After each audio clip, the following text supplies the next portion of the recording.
Olá, pessoal. Esse é o Roberto Sadowski. Isabela Boscov. E ele está com uma camiseta bacana do Clube da Luta. Ficou boa, né? Gostei.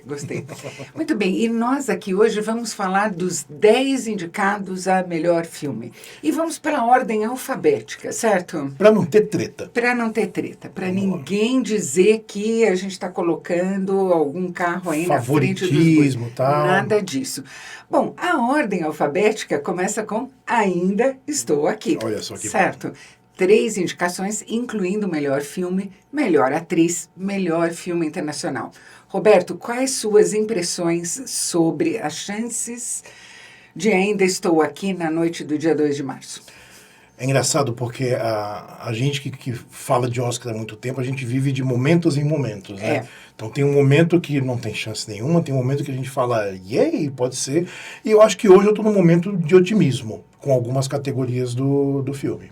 Eu também estou num momento de otimismo e um otimismo informado. Você sabe que tem muitos Sim. sites por aí que tem especialistas em Eu adoro. acompanhar, eu ia dizer traquear, mas em acompanhar as apostas, como cada um está subindo ou descendo na cotação dos votantes da academia e tal. Neste momento, tem muita gente nesses sites dando Fernanda Torres como vitoriosa no prêmio de melhor atriz. A Demi Moore era a favorita, a Mike Madison tinha excelentes chances, cresceu. A Mike Madison fez da mesma forma que a Nora, né, que é o nosso segundo filme a ser discutido aqui. Teve aquele pico em Cannes, quando ganhou a Palma de Ouro, daí desceu um tanto e começou a subir de novo. Isso. Né? Mas o pessoal está achando que nessa divisão de Mike Madison com Demi Moore tem uma chance muito boa para Fernanda Torres, que vem encantando todo mundo nas 1000 entrevistas que ela vem dando. E eu acho bacana que agora que o filme está sendo muito visto nos Estados Unidos, e visto pelas pessoas da indústria, visto por atores, visto por atrizes, visto por diretores, e a gente sente um carinho muito grande pelo trabalho da Fernanda. Né? Eu já li de várias pessoas anônimas ou não, que se for puramente pela interpretação, não tem para ninguém. Exatamente. Eu acho que Demi Moore e Mike Madison não daria vergonha para ninguém se elas ganhassem de jeito nenhum. Seria ali uma luta justa, considerando que a Demi é muito famosa, né? Há muito tempo, entre os votantes da academia, mas eu acho que realmente o fator surpresa da Fernanda está contando muito a favor dela na categoria. Eu acho também que Ainda Estou Aqui cresceu em filme internacional em vista das polêmicas envolvendo outro filme, do qual também vamos falar. A gente chega lá. A gente chega lá. Acontece de novo nessa temporada e nessa corrida, especulação, campanha e tal, e de alguma forma a gente falava, precisam ver o filme para poder abraçar o filme. Né, eu Ainda Estou Aqui. O filme está sendo visto, está sendo abraçado, e a concorrência mais próxima deu aquela pisada no tomate que a gente chega lá, que melhorou as nossas chances também. Então eu tô cautelosamente otimista. Você sabe que eu não gostaria de colocar as coisas nesses termos. Se é para discutir mérito, tá? E acabamos chegando em filme internacional antes de falar sequer do segundo colocado. Mas eu acho que dos 5 indicados, certamente Emília Pérez mas de longe o menos merecedor. Eu sei que você acha um filme vibrante e tudo mais. Eu acho uma novela chata, antiga, antiquada, super irritante. Aquela hora que divide a tela em 3, meu Deus, que vergonha de assistir aquilo. Chegamos já em Emília Pérez. Não, tudo bem, eu achei muito ruim mesmo. Então, eu estou dizendo, eu não queria colocar nesses termos as chances de Ainda Estou Aqui em filme internacional, porque eu acho que os 4 outros indicados, A Garota da Agulha, A Semente do Fruto Sagrado, Flow e Ainda Estou Aqui, são todos filmes que têm qualidades muito evidentes. Tem muito mérito. Né? E se Ainda Estou Aqui ganhar, nesse cenário, é uma conjunção de fatores que o mérito está, obviamente, na mesa, e eu não duvido que isso aconteça. Eu também não duvido que isso aconteça. Aliás, vamos aqui falar, só para terminar o assunto, Ainda Estou Aqui. A maneira como os 10 melhores filmes, como o eleito entre os 10 melhores filmes é escolhido, é uma maneira matematicamente muito complicada Sim. que a academia inventou. Então, cada votante, e essa é a única categoria em que acontece isso Sim. nessa última fase, tá? Cada votante coloca os 10 filmes por ordem de preferência. Isso. Primeiro, o que eu mais gosto, segundo, terceiro, quarto, quinto e tal. Até o 10º. Até o 10º. O que acontece? Quando o primeiro lugar está muito dividido, costuma entrar o segundo lugar. Que é o que aconteceu com Green Green Book, com Coda. Com Coda, tem gente que diz que, na verdade, estava tão dividido que ele foi o terceiro lugar. Ele era a terceira opção que entrou. Eu não sei se isso pode... Como a gente não tem acesso, ninguém tem acesso Sim. aos votos da academia, a gente não tem como cravar isso, não tem como provar. Mas é uma treta que veio lá de dentro. E é uma matemática dizendo, muito criativa, né? É uma matemática criativa. Tem causado esse tipo de coisa. O filme mais merecedor, por exemplo, Ataque dos Cães, que estava concorrendo com Coda, tinha muito mais indicações, só levou direção para Jane Campion. Sim. E perdeu todos os outros 9 prêmios que ele estava indicado. Eu não lembro, mas foi triste. Foi triste. Então, o que a gente pode dizer é que o segundo lugar, em certa medida o terceiro, são os filmes que têm o menor índice de rejeição. Sim. Né?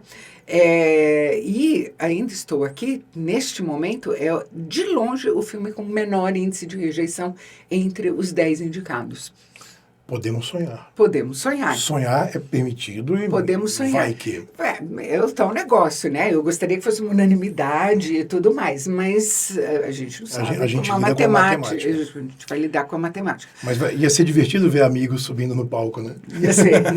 Ia ser bem legal ver eles todos subindo no palco. Ah, que bom. A Nora. Vamos para a Nora. Eu acho... A Nora, vamos lembrar, a Nora está com 6 indicações. 6 indicações, inclusive filme, direção, roteiro, atriz. Aí a gente dá aquele respiro que, né, enfim. Enfim. As categorias principais estão aí. Eu acho engraçado que, como a gente tinha falado dessa temporada, a Nora teve um pico em Cannes, quando ganhou. Pareceu ir para o banco do passageiro ao longo de toda a temporada, quando outros filmes estavam sendo louvados, e de repente mudou tudo em um fim de semana só. Né? Porque ganhou o Critics' Choice, que não apita o jogo aqui, né? Não tem nenhuma intersecção com o Oscar, mas ganhou a Associação de Produtores, de Diretores, de Roteiristas. Então a gente fica, bom, o que não era favorito se tornou favorito. E vamos lembrar que, junto com o Sindicato dos Atores, esses sindicatos dos diretores, dos produtores, dos roteiristas, são os sindicatos mais fortes, Sim. Os mais influentes dentro de todo o corpo de votantes da academia. O prêmio dos produtores, principalmente, é um prêmio extremamente significativo Sim. em termos de chances no Oscar. Né? E eu adoro a Nora. Eu também amo a Nora. Foi o melhor filme que eu vi ano passado. Eu coloquei na minha lista de melhores. Então eu achei assim fantástico. Na revisão ele cresce. Sim. E é um filme tão delicado, de tantos detalhes, de tantas coisas que a gente pode colocar um holofote em cima. Mas quando a gente vê, a gente só se entrega na história. Eu acho ele muito doce, muito agridoce. É um filme que me carregou completamente enquanto eu estava assistindo. Na revisão, quando você começa a olhar outros aspectos, a maneira como o Sean Baker, o diretor, enquadra os atores, o significado que ele dá para cada enquadramento, Sim. Os ritmos em que ele faz com que certos personagens submerjam na história e outros ganhem mais protagonismo, é muito, muito, muito bem feito. Né? Muito lindo. E o Sean Baker é um cara de grande empatia, que dá dramas humanos, que qualquer pessoa Sim. poderia ter, para personagens que normalmente são tratados como estereótipos, né? Profissionais do sexo. A comunidade trans também, né? Em Tangerina. Em Tangerina, sim. Ele é um cara muito especial. E é um diretor que a gente sempre fica de olho, né? Desde lá atrás, e principalmente depois de Projeto Flórida, que ele teve uma projeção. Que é lindo, lindo. Que filme lindo. Eu acho muito curioso os diretores quando eles vão crescendo aos poucos, né? Crescendo no sentido de mais pessoas conhecerem o cinema dele. Mas agora a Nora tá aí. A Nora tá aí com uma grande descoberta que é a Mike Madison, uma pessoa mais tímida, mais recolhida do mundo, assim, encostadinha na parede em tudo quanto é premiação e vira um furacão em cena, né? A Mike Madison, eu acho que ela com certeza vai ter uma carreira brilhante na frente, agora que ela foi descoberta como uma grande protagonista. Né? E eu acho muito curioso, né, que o filme que as pessoas lembram dela é Pânico, e de repente está em A Nora. Agora, uma coisa que é engraçada, tem muita gente nos comentários do vídeo no meu canal que diz assim, detestei o filme, mas eu acho o Yura Borisov a coisa mais incrível do mundo. E, de fato, eu acho que o que ressalta o trabalho da Mike Madison é a maneira como o Yura Borisov sabe reagir a ela em cena. Sim. É bárbaro ver o trabalho dele. É uma coisa, a gente fala, é muito humano, né? Mas é muito orgânico, né? O modo e muito bem-humorado também. Porque eu adoro o personagem dele, né? Que basicamente é o músculo, né? É um leão de chácara usado, vem que a gente precisa de alguém para quebrar as coisas. E ele é o único que enxerga uma pessoa nela, não uma coisa. E eu acho muito legal o modo como o Sean Baker evolui a relação entre os dois. Mas sem spoilers aqui. Se você não viu, por favor, assista A Nora, que você vai ser uma pessoa mais feliz. Muito bem. Terceiro filme, Brutalista. O Brutalista. O Brutalista foi uma jornada, né? Foi. É um filme que é complexo, inclusive para, assim, eu estava conversando com a Isabela antes que para escrever sobre ele eu penei. Você falou que fazer o vídeo também foi difícil porque ele tem tantos caminhos e tantas camadas e tantas minúcias que a gente tem que escolher o que a gente vai iluminar quando a gente fala sobre ele. Eu acho que é um filme no qual a parte realmente importante do sentido está subentendida. Sim. O diretor, o Brady Corbett, foi ator. Sim. Né? Fez alguns filmes muito interessantes já. Neste filme aqui, ele realmente jogou tudo que ele tinha, inclusive em termos financeiros. O Brady Corbett não ganhou um tostão ainda com o filme. Ele disse que não recebe salário há 3 anos. Exatamente. Né? Que ele e a mulher estão vivendo de trabalhos que eles fizeram 3 anos atrás, que ele está há meses seguidos promovendo filme, em viagem, tudo, que ele não ganha nada por isso, Sim. mas que ele não se arrepende absolutamente nada. Foi um filme barato, não é um filme caro. Filme feito por $10 milhões. O que é um absurdo quando a gente vê o filme. E parece feito por $150 milhões. É um absurdo que ele faz com a... Me dá a impressão que quando você aperta o seu cinto, o seu instinto criativo aflora muito mais, né? Então ele faz o melhor com o que ele tem. Eu gosto de algumas decisões que ele tem artísticas. A gente fala do artístico o tempo todo aqui, mas não tem nada arrogante ou pedante nas decisões dele, né? Tipo, vou filmar com VistaVision, né? Um formato dos anos 50 que já foi abandonado há décadas. Desde 61 ninguém filmava integralmente um filme em VistaVision. Então eu acho aquilo uma orgia visual. A gente tem uma percepção de profundidade no filme que é uma coisa que só vendo para poder entender. E é uma coisa que ele nunca ilumina nada diretamente, ou muito pouca coisa diretamente, e, no entanto, tudo está sempre super nítido, recortado, né? Assim, mesmo nas cenas mais escuras, que a gente caminha nas sombras com o personagem, nunca é confuso. O que eu acho interessante no filme é como ele... Primeiro, o filme está com, deixa eu conferir aqui, 10 indicações, incluindo a indicação para o Adrien Brody, que eu acho que está fabuloso no papel. Sim. As pessoas podem ver alguma semelhança, e tem alguma semelhança entre o papel que ele fez em O Pianista, pelo qual ele ganhou o Oscar anteriormente, e esse papel aqui de um judeu húngaro, um arquiteto que... Depois do fim da guerra, em 1947, imigra para os Estados Unidos, né? Eu acho que tem o Guy Pearce indicado também, a melhor ator coadjuvante. Que faz a gente se perguntar por que o Guy Pearce não trabalha mais, né? Guy Pearce trabalha pra caramba. Mas tem que ser mais visto. Eu acho que o barato do Guy Pearce é fazer as coisas que interessam para ele e não interessa o tamanho. Assim. Pois é. Felicity Jones está indicada a atriz coadjuvante também. Brady Corbett está indicado a direção, está indicado a roteiro adaptado, tá? Roteiro adaptado? Não, roteiro original. Roteiro original, claro. Perdão.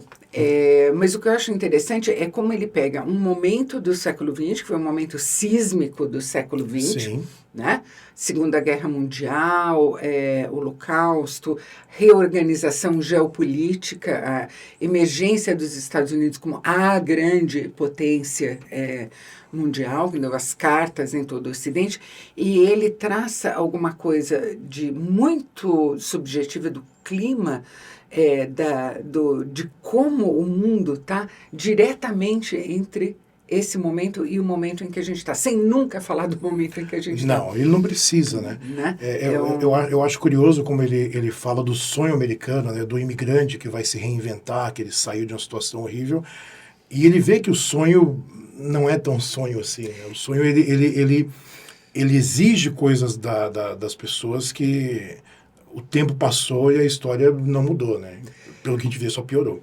E eu acho que assim, é muito interessante porque tem um personagem que se reinventa completamente, que é o primo do Adrien Brody, que migrou para os Estados Unidos antes dele. Sim. Totalmente assimilado. E o Adrien Brody é o personagem dele, o Laszlo Toth, é um cara que nunca vai poder se reinventar e que não quer se reinventar, na verdade. O que ele quer é trazer esse passado para esse mundo que está se reinventando, para que esse mundo não esqueça o que foi aquele passado. Na verdade, ele quer trazer a sombra do que foi tudo o que aconteceu na Segunda Guerra para esse mundo que está se transformando e achando que pode pôr aquilo para trás. E o Brutalista chegou ao Oscar com muito vulto. Muito vulto. Né, com muito fôlego. A gente tenta entender como que o Oscar funciona, mas de forma alguma a gente está colocando peso na qualidade de Anora ou Brutalista. Vejam todos, tá? Mas alguém vai ganhar, né? Algum filme tem que sair. Sim. Então, eu acho que o bacana do Oscar é colocar esse holofote em cima de filmes que normalmente as pessoas não conheceriam. Principalmente o filme de 3 horas e 35 que eu não senti passar. Eu também não. Eu estava até falando, tem um intervalo programado, inclusive com um relógio contando, sim, né? Um intervalo de 15 minutos ali depois de 2 horas de filme, antes da última hora e meia. E eu fiquei super brava com o intervalo. Eu estava tão no embalo, não estava precisando daquela pausa de jeito nenhum. Vai na Bomboniere, compra uma pipoquinha. Não, eu estava muito no embalo, eu estava totalmente ali, né, acompanhando o que estava acontecendo. Muito bonito o trabalho do Adrien Brody, que, aliás, nesse momento é o favorito, né? Eu digo nesse momento, a gente está gravando hoje, é dia 20 de fevereiro, isso, certo? Porque esses fluxos e contrafluxos do Oscar são imprevisíveis. Sempre. Sempre. Tanto pode ser, esse cara aqui já é dono desse prêmio. Ok, pode se confirmar. Pode dar um revertério imenso, né? Como já deu várias vezes. Como já deu várias vezes. Então, sempre tomem com um grão de sal quando a gente diz que é o favorito, porque a gente está falando do quadro como ele se apresenta hoje. Hoje, Adrien Brody é o favorito para ganhar o Oscar de melhor ator. E vai ser um bonito Oscar, assim, um bonito personagem mesmo. O filme seguinte é Um Completo Desconhecido, em que o Timothée Chalamet, que é o grande gestor e mentor desse projeto, passou 5 anos trabalhando nele, interpreta o Bob Dylan no iniciozinho da carreira dele, entre 1961, quando ele foi de Minnesota, no meio oeste americano, para Nova York, isso, até 65, quando ele eletrificou o folk dele e sacudiu o establishment musical de maneira... absurda. De novo, tectônica. Tectônica, né? Oba, boa. Eu adoro o filme. Eu saí do filme tão bem, eu saí tão elevado. A gente estava falando também antes de gravar, né, de filmes que são super corretos, super bem escritos, não tem tipo grandes inovações narrativas. Não tem voos, mas não precisa. O James Mangold, eu considero um diretor que ele constantemente entrega sempre um trabalho ótimo. Tudo que ele faz, ele costuma fazer muito bem feito. Pois é. Qualquer gênero, western, musical, ele já fez antes Johnny e June, que era a história do Johnny Cash e da June Carter. Neste filme a gente tem o Johnny Cash, que é um dos grandes incentivadores do Bob Dylan, e o Boyd Holbrook está arrasando Primeiro no papel do a gente Johnny demora Depp. para identificar o Boyd Holbrook. É. Eu cocei minha cabeça algumas vezes, tipo, parece o Boyd Holbrook. E né? Que trabalhou com ele em Logan, inclusive, né? Trabalhou com ele em Logan também. Ó, Logan, tremendo filme. Drama de super-herói, mas drama mesmo. Esses artífices, esses diretores que recebem encomendas e sempre têm uma ideia muito boa, muito correta. Sim. E, ao mesmo tempo, inspirada de como fazer aquela encomenda, como executar ela. O James Mangold, para mim, está entre os melhores em atividade, né, desse tipo de diretor. E é um filme consistente, o cara. É um filme muito bonito. Assim, visualmente, ele é muito bonito. A reconstrução de época, ela é tinindo, assim, é uma coisa belíssima. O elenco, além do Boyd Holbrook, né, a gente falou da Elle Fanning, que tá superba no filme. Mônica Barbaro, que está muito bem no papel. Indicada ao Oscar. Edward Norton, que está muito bem no filme também. Indicado ao Oscar também. Indicado ao Oscar também. Não indicaram o Scoot McNairy. O que é uma pena. Que faz o Woody Guthrie. E é uma pena porque ele está sensacional. E o Timothée Chalamet, para mim, ele já provou de novo, provou mais uma vez. E vai continuar provando que ele é um tremendo ator. Ele é um grande ator. Ele é um grande ator. E ele é uma pessoa que ama as coisas que ele faz. Ele não tem... E ele não só ama, como ele tem prazer nas coisas que ele faz.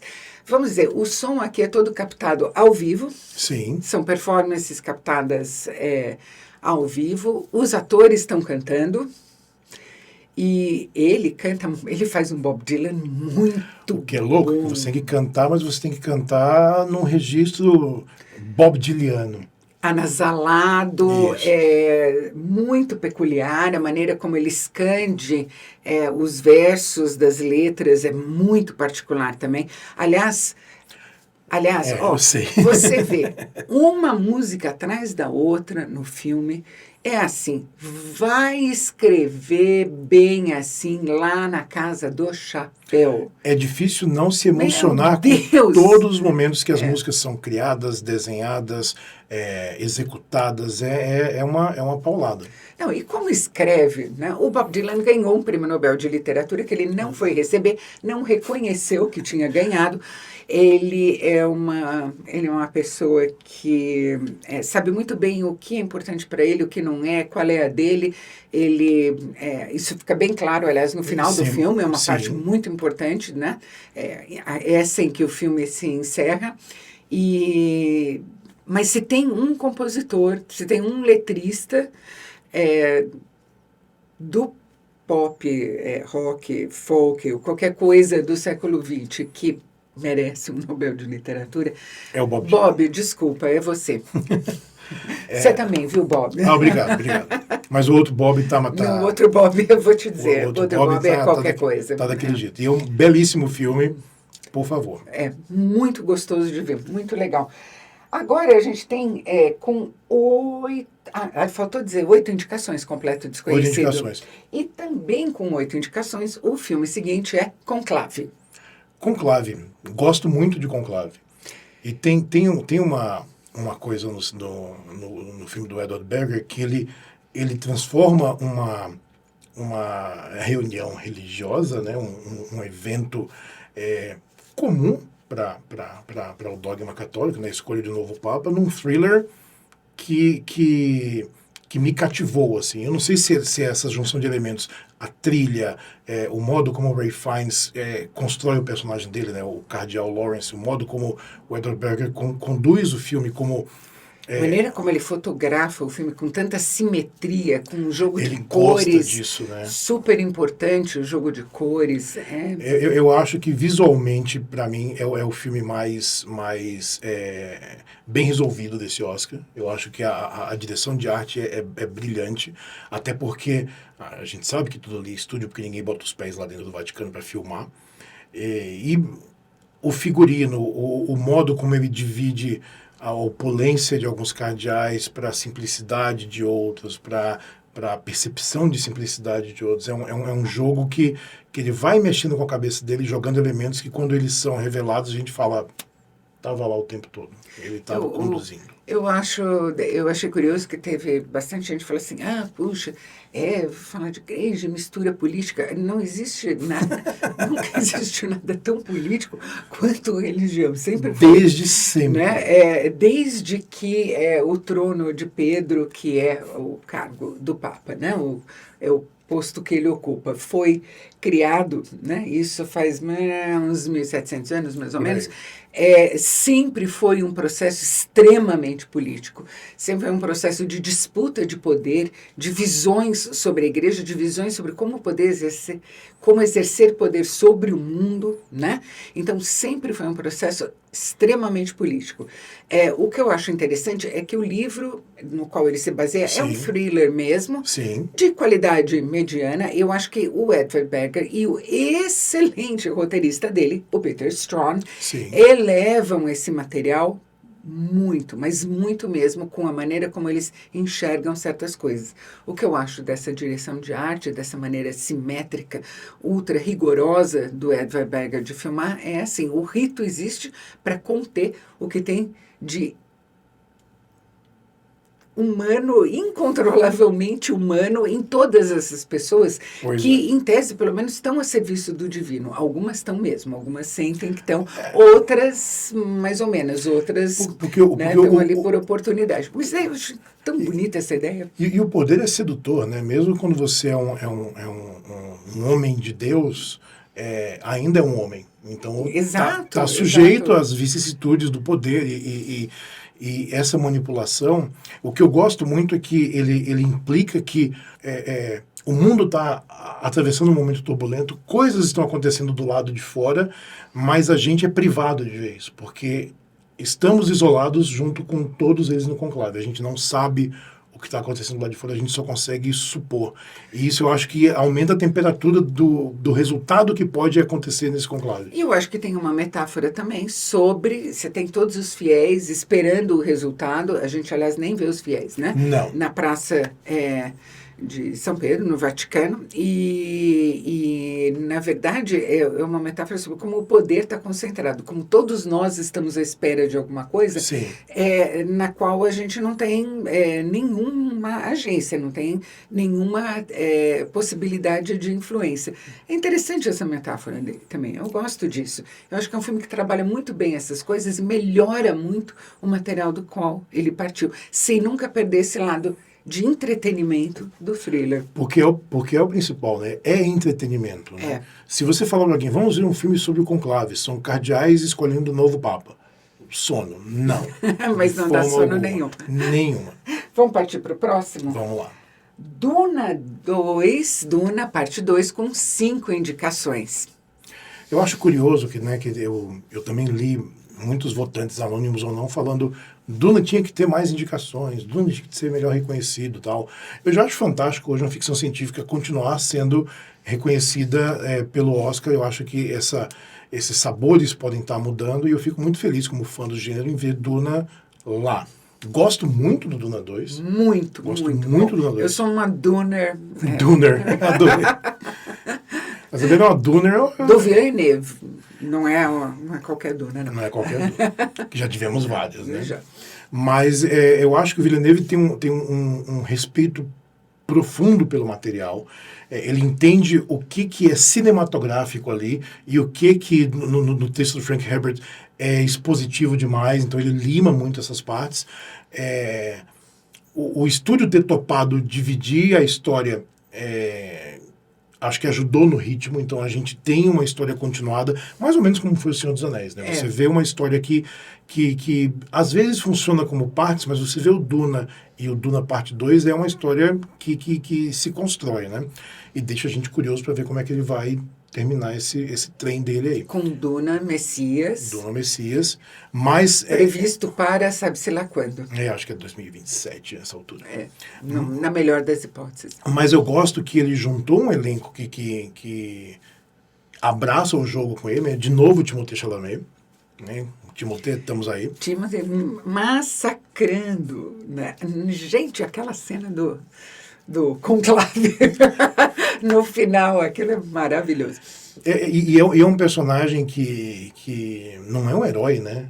é um personagem que é muito perigoso e a Ele gente... sabe o quanto ele é perigoso, ele reluta em aceitar exercer esse perigo de que ele é capaz. É um personagem muito conflituoso, eu adorei aquilo. Até o momento que as coisas se resolvem. E é uma coisa na tela, é um monte de coisa na tela, o som girando em torno de você, é uma coisa fantástica. Eu acho o Villeneuve o grande criador de mundos do momento. Assim. A gente fala de escala, a gente fala de escopo, então tudo isso está na tela. Você acredita que esse mundo Arrakis, né, o mundo arenoso e desértico, existe de fato, habitado por aquelas criaturas, por aqueles vermes, e então é toda a carpintaria do cinema sendo usada para construir um mundo que a gente vai nele, a gente entra. Lição para todo mundo que faz mundos por aí, né? Eu acho que... Bom, eu acho não. Duna 2 não tem a menor chance esse ano. Não tem. Mas eu tenho esperança que eles façam, já que você citou O Senhor dos Anéis, que eles façam mais ou menos como eles fizeram com O Senhor dos Anéis, que eles premiem, se for o caso, lógico, não vimos o filme ainda. Se o filme for incrível, Se o filme for incrível, que eles... reconheçam de maneira menos protocolar do que eles estão fazendo agora, de maneira mais sincera, menos protocolar, Duna Messias, se for o caso. Vamos esperar, né? Vai que. Lembrando que o Retorno do Rei ganhou todos os Oscars que foi indicado no ano. É verdade. Então... Bom, chegamos em Emília Pérez com 13 indicações. Eu já falei tudo que eu tinha que falar sobre isso. 13 indicações, assim, eu gosto do filme. Eu embarquei na maluquice do filme, mas 13 indicações foi um pouco demais. Eu não entendi ainda de onde algumas indicações surgiram. Mas é curioso que quando Emília Pérez foi exibida em Cannes, a gente lia sobre as pessoas que estavam vendo, aquela coisa, né? Aplausos de não sei quantos minutos, tal. Mas isso em Cannes é regra, tá? Então. Ninguém precisa ficar dizendo, foi aplaudido durante 5 minutos, 8 minutos, porque é uma regra em Cannes. É a ferramenta do pessoal. Ou eles vaiam de uma vez, ou eles passam horas aplaudindo. Eu queria saber quem é o cara que fica lá com o cronômetro, né? Começou o aplauso, vamos lá. Sempre tem. Disputa de aplausos. E o filme, quando saiu, ele não despertou tanta polêmica. Né? As pessoas que viram em Cannes, que eu conversei, falaram, é legal, tem algumas coisas que a gente não gostou e tal. De repente, ele foi visto e lançado, né? Não no cinema, em vários países, direto para streaming. E os aspectos mais problemáticos dele começaram a ficar muito evidentes. De novo, eu acho que é uma alegoria, eu acho que é um novelão, é um melodrama assumido. Eu entrei no jogo e eu me entreteve pelo tempo todo, mas eu entendo quem teve reações mais como eu digo, impactantes em cima do filme. A Isabela tá assim, eu já vou fazer assim, eu preferia ver Maria do Bairro, porque pelo menos é autêntico. Pobre Maria do Bairro. Bom, vamos... Emília Pérez, 13 indicações. E chega. Veremos o que vai acontecer na noite do Oscar. Eu acho que assim, cada espectador decide, merece indicações ou não, quais merece, quais não merece e tudo mais. Eu acho que é um filme que provoca reações muito diferentes nas pessoas. Sim. Eu não curti mesmo. Eu curti a cena do El Mal. Foi a única cena que eu achei bacana. E eu acho que quando passa essa temporada de premiações, eu não sei se ele vai se manter na memória das pessoas. Longe da polêmica. Não sei também. Filme seguinte, pulamos do E para o S, A Substância, com 5 indicações. 5 indicações para um filme de terror. O que é um filme de terror? É um misto de body horror e comédia satírica. Uma francesa também, né? Diretora francesa, Coralie Fagiat. Que escreveu o filme também. Indicada melhor filme, melhor direção, melhor roteiro, atriz e maquiagem? E maquiagem. É isso. Eu acho um filme muito bizarro, e o bizarro está bem na minha praia. Eu adoro cinema assim.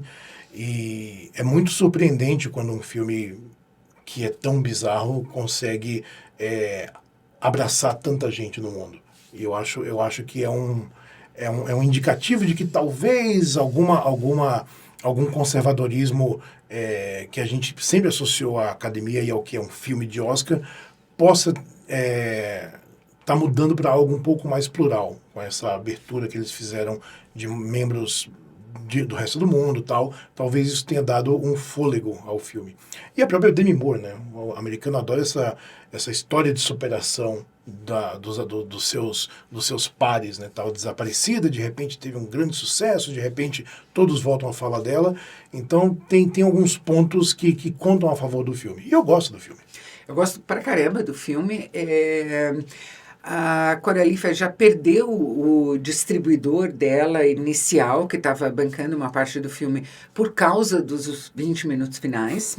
Ela falou, não, eu me recuso a mudar, então eles se recusaram a distribuir. Ela terminou de montar o filme, ela inscreveu ele em Cannes, né, na versão que ela considerava a certa. Eu conheço muita gente que adora o final, que acha que complementa da melhor maneira possível. Eu acho que ele perde... Eu acho que na hora que ele parte para enlouquecer de vez, ele perde um pouco daquilo que estava tão urgente e raivoso Sim. nele, que é uma coisa que eu gosto muito em A Substância, dessas primeiras 2 horas. Mas, independentemente de qualquer coisa, eu acho muito, muito, muito legal que um filme como esse, de alguma maneira, tenha furado a bolha. Sim, tenha se conectado com gente que jamais veria um filme desse. Que jamais veria um filme com um literal banho de sangue. Sim, super literal. Super literal. O que eu acho curioso, que eu li algumas coisas, né, sobre a indicação da Demi Moore, e muitos que defendem o fato de ela ganhar o Oscar de melhor atriz falam, o Oscar demorou para reconhecer Demi Moore, há muito tempo que ela precisava, né, ter esse reconhecimento. Eu fiquei coçando na minha cabeça, quando? Qual foi o grande filme da Demi Moore que ela foi injustiçada em algum momento da carreira? Ela foi, sim, a maior estrela do cinema americano nos anos 90, né? Ela teve grandes salários, grandes bilheterias, muita atenção. Depois disso, arrefeceu um pouco e foi cuidar da vida, cuidar das filhas, foi outros interesses, né? O que acontece com boa parte das atrizes que passam de uma certa idade, as ofertas começam a diminuir. Acho ótimo ela estar aí num filme que seja muito caro para ela. E eu gosto muito da interpretação dela nesse filme, mas eu não acho que ela tenha sido injustiçada em algum momento do passado. Não, eu acho que se houve alguma injustiça é que eu descobri que a Demi Moore pode ser uma atriz muito visceral e nunca nenhum outro papel que ela fez antes desse mostrava essa qualidade dela. Então, acho que se tem uma injustiça, realmente está aí. Talvez ela não soubesse que ela é capaz de ser uma atriz assim tão visceral, porque colocaram ela na caixinha desde tão cedo, né? Sim. Ela começou muito nova, né? Ela começou adolescente ainda, nova. Né? E é difícil, às vezes, a pessoa sair desse molde em que ela é colocada tão cedo, né? Então, talvez ela não soubesse que ela é capaz de tudo isso. O que é uma pena. Por outro lado, que bom que em algum momento isso foi descoberto, né? Acho nem que ela é a única, né? A gente tem uma coleção de atrizes que tem se descoberto em um momento, né? Melhores do que até elas achavam que eram. E que bom que a Demi Moore tá nessa seara. Mas pro Oscar, vamos ver o que vai se ressaltar na noite da entrega. Vamos ver, porque a coisa está bem dividida nessa categoria. Está bem dividida mesmo. A Demi Moore era franca favorita em um certo momento. A Mikey Madison começou a ganhar atração de novo e a Fernanda Torres estourou. Né? Tudo mais ou menos ao mesmo tempo. Então, qual vai ser o resultado disso? Eu espero. Lembrando que a Fernanda estava na capa do Hollywood Reporter, né, que é um dos principais veículos do mercado, na semana da votação do Oscar. Então foi de novo, a gente voltou para Ainda Estou Aqui. Né? Existe uma boa vontade com a Fernanda. E acho que não é só uma boa vontade, eu acho que existe uma descoberta. Sim, uma descoberta. Né? Uma descoberta. Tem muita, assim, entre tantas interpretações que às vezes são over, não estou falando de nenhuma dessas outras atrizes, não. Acho que elas estão todas muito, muito legais nos seus papéis. Mas estou dizendo, um estilo de interpretação que às vezes pode ser over e tudo mais, ela faz exatamente o contrário, e eu acho que eles ficaram meio embasbacados de ver. Tipo, como que existia essa atriz e a gente não sabia? Não sabia que podia ser tão eficaz alguém falando numa outra língua comunicar para você tanta Sim. coisa, né? O público americano em geral não gosta de ver filmes legendados, Sim. né?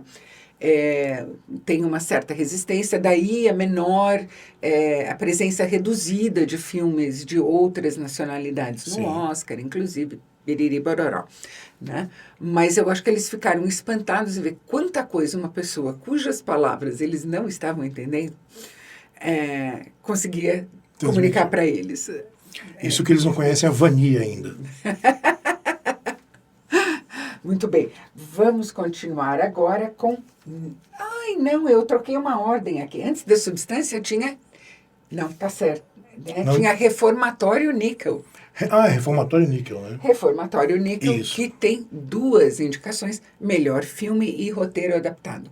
Ele é adaptado de um livro do Colson Whitehead, um dos 4, se eu não me engano, autores a jamais ganhar 2 vezes o Pulitzer. O livro anterior pelo qual ele ganhou o Pulitzer foi Underground Railroad. The Underground Railroad, que é fantástico, rendeu uma série maravilhosa, que está disponível, acho que no Prime Video, se não me engano. Eu recomendo vivamente. Belíssima. E o Reformatório Níquel vai estar disponível também no Prime Video. Exatamente, estreia dia 27 de janeiro, Isso. Direto no Prime Video, não é Exatamente. isso? E Reformatório Níquel, o reformatório se chama Níquel, um reformatório que está no começo dos anos 60, na Flórida, no sul americano, segregado como tudo no sul americano. Sim. Tem uma ala dos rapazes brancos e tem a ala dos rapazes negros. A ala dos rapazes brancos parece uma colônia de férias. Parece uma colônia de férias, é uma mansão colonial linda, o lugar é lindo todo, né? É uma história baseada em um reformatório real chamado Dozier, também da Flórida, no qual, depois que ele foi desativado, foram investigar o cemitério e descobriram dezenas de covas não identificadas. O que, lógico, confirmou e fez com que muitos depoimentos começassem a surgir, depoimentos de sobreviventes, trouxe à tona histórias apavorantes das coisas que eram feitas com os internos negros nesse reformatório. E é a seara que o filme mergulha. E não é um filme fácil de acompanhar. Não, ele é um filme filmado em primeira pessoa. Eu nunca vi alguém usar tanta primeira pessoa num filme. Isso significa que a maior parte das vezes a gente não está vendo o protagonista, a gente está vendo o que o protagonista está vendo só. E muito fragmentado, né? Tem um momento no começo do filme que isso me irritou um pouco. Eu achei que estava sendo um pouquinho demais, assim. Um pouquinho eu estou fazendo arte demais, assim. Diretor artista. Mas chega um ponto, acho que lá pro meio do segundo ato, quando o ponto de vista começa a ser dividido, que o filme toma um fôlego e um rumo um pouco inesperado. E muito devastador, né? O ponto de vista começa a ser alternado porque o rapaz, o Elwood, que é o protagonista, que foi parar nesse reformatório porque pegou uma carona na estrada com a pessoa errada, né? Então, anos lá no reformatório, ele faz amizade com um outro rapaz, o Turner, cujo ponto de vista a gente começa a ver também, né? Sim, às vezes na mesma cena, né? Às vezes na mesma cena ele troca. Daí eu acho que a coisa fica mais arredondada, né? Porque nessas trocas você, lógico, tem que estabelecer melhor lugar, circunstância, situação. Então, acho que o filme perde um pouco estou viajando demais, assim, né? O começo é muito bonito, porque você só está vendo cenas fragmentadas, você está vendo o Elwood crescer sem nunca ver o Elwood. Você está vendo as coisas que ele olha, como elas vão ficando diferentes, e o que ele né? sente, né? E o que ele sente e tal. Mas daí a coisa se estende um tanto, daí chega no reformatório, ele conhece o Turner e tudo, para mim, entrou no eixo e ficou muito bonito. Nossa, triste pra dedéu. Muito triste, muito bonito também, né? Muito bem filmado, algumas escolhas que eu acho complicadas até de você filmar e transmitir dentro daquela narrativa que ele tá montando. Eu acho que ele se saiu muito bem. O nome do diretor? Ramel Ross, é isso? Isso. Acho que o primeiro filme dele, se não me engano. Eu acho que ele fez documentários. Isso, ficção primeiro. Ficção primeiro. Não, é um cara que sabe muito bem o que ele quer, Sim. como ele quer, onde ele quer, né? Por quê, quando. Ele sabe o que ele está fazendo. Ele sabe o que ele está fazendo. E ele sabe o quanto a história é cara para ele. Né? Então, ele tem noção da importância do que ele está falando. Então, às vezes, essa noção ameaça ficar maior do que o próprio filme, mas ele se contém nesses momentos e ele volta para a história. Eu vou recomendar não só as duas adaptações, o Underground Railroad e o Reformatório Nickel, mas eu vou recomendar que leiam os livros do Colson Whitehead também, porque ele escreve demais. É muito, muito bacana. Certo? Muito bem, vamos lá encerrar agora com Wicked, que tem 10 indicações. E desses filmes todos aqui, eu acho que é o blockbuster, né, da seleção. É o representante blockbuster do Oscar desse ano. Tem muitas indicações que são de peso, né, não são só técnicas. Cynthia Erivo, Ariana Grande, melhor filme. Eu achei engraçado que o John M. Chu ganhou o Critics' Choice, né? E ele foi receber e falou, vou ganhar o Oscar. Tipo, você não vai ganhar o Oscar, você não está nem concorrendo ao Oscar. Mas fez a brincadeira lá, né? O grande diretor de G.I. Joe, Retaliação, tá aí fazendo o Wicked. Mas de podres de ricos também, que é bonitinho. E de podres de ricos também. Que bonitinho. Eu acho que eu nunca me envolvi com o Wicked no musical, não acho que as canções são particularmente incríveis, mas as duas, elas têm uma coisa juntas, né? A Cynthia Erivo e a Ariana Grande, que deixa um filme tão delicioso de ver que ele compensa as deficiências que ele tem. Então, não descarto, não elevo, mas acho que é um filme muito bacana. Eu acho que ele consegue, ao mesmo tempo, ser muito engraçado, muito cheio de sacadas super deliciosas e sentido, sofrido. Né? Um filme sobre uma autocracia, uma coisa pesada. De uma pessoa ser eleita inimiga para que todo mundo possa capitalizar em cima disso. É muito louco. É uma história muito de preconceito, de descarte das pessoas, de como elas são utilizadas. Tem coisas pesadas mesmo, né? E às vezes esses prequels, né, que vamos explicar como a história chegou aqui, né? O prequel de O Mágico de Oz. Então, como os personagens do Mágico de Oz existiam antes da Dorothy chegar em Oz. E às vezes me irrita um pouco os filmes assim, mas esse eu acho bem esperto. Acho bem esperto e eu acho que assim, que é uma história legal que o autor inventou para contar sobre o status de Oz. Né? Foi muito feliz. Foi muito feliz. Vale lembrar, Wicked parte 1. Ele foi dividido em 2, né? A segunda parte chega em novembro. Teremos Dorothy na segunda parte? Provavelmente sim, né? É possível, não sei dizer, Roberto, não sei. Não vou dar spoiler. Ainda mais spoiler de coisa que eu não sei. Sabe o que é curioso? Curioso que tinham pessoas indo ver o musical, né, na Broadway e nas montagens no resto do mundo, e quando acabava o primeiro ato, eles iam embora, porque é onde quebra o filme também. Então eles não queriam saber como a história termina. Não, vamos ver o filme.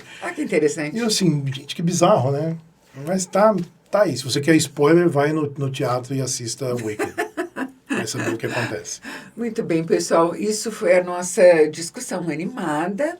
é sobre os 10 indicados a melhor filme. E dia 2 de março, lá pela 1h, assim, né? Vamos saber o que aconteceu. É meia-noite, meia, por aí. Queremos A gente vai estar saber. celebrando no meio do carnaval. E vamos ver. Vamos ver. Até logo, pessoal. Tchau, gente.